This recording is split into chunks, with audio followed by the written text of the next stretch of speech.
প্রায় ২ বছর আগে ২৪-এর ৫ আগস্ট ডবলমোরিং থানা থেকে লুট হওয়া পুলিশের অস্ত্রের মধ্যে ব্রাজিলের তৈরি টরাস ব্র্যান্ডের ২টি 9am পিস্তল উদ্ধার করেছে পুলিশ। রোববার রাতে চট্টগ্রাম নগরীর আমবাগান রেলওয়ে কলোনির বস্তি এলাকায় অস্ত্র বেচাকেনার তথ্য পেয়ে অভিযান চালায় পুলিশ। আইনশৃঙ্খলা রক্ষাকারী বাহিনীর উপস্থিতি টের পেয়ে অস্ত্র ফেলে পালিয়ে যায় সন্ত্রাসীরা। পরে ঘটনাস্থল তল্লাশি করে ২টি পিস্তল উদ্ধার করা হয়। সোমবার বিকেলে সিএমপির মিডিয়া সেন্টারে সংবাদ সম্মেলনে পুলিশ জানায়, উদ্ধার হওয়া অস্ত্রের নম্বর ও অন্যান্য তথ্য যাচাই করে নিশ্চিত হওয়া গেছে এগুলো ডবলমোরিং থানার অস্ত্রাগার থেকে লুট হওয়া অস্ত্র। 9mm পিস্তল, তরাস, ম্যাগাজিনযুক্ত জাহাজ স্লাইডের গায়ে TI 073329 মেড ইন ব্রাজিল এবং 2000 পিস ইয়াবা সহ সন্ত্রাসী আলমগীরকে আটক করা হয়।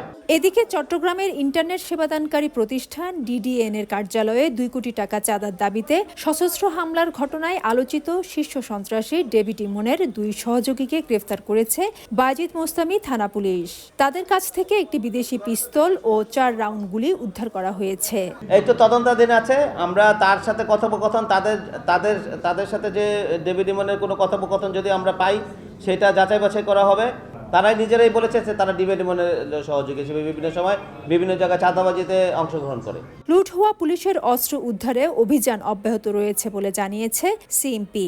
একই সঙ্গে সন্ত্রাসীদের শনাক্ত করে জড়িতদের গ্রেফতারে অভিযান আরও জোরদার করা হয়েছে বলে জানিয়েছে পুলিশ। ফেরদৌস লিপি, সময় সংবাদ, চট্টগ্রাম।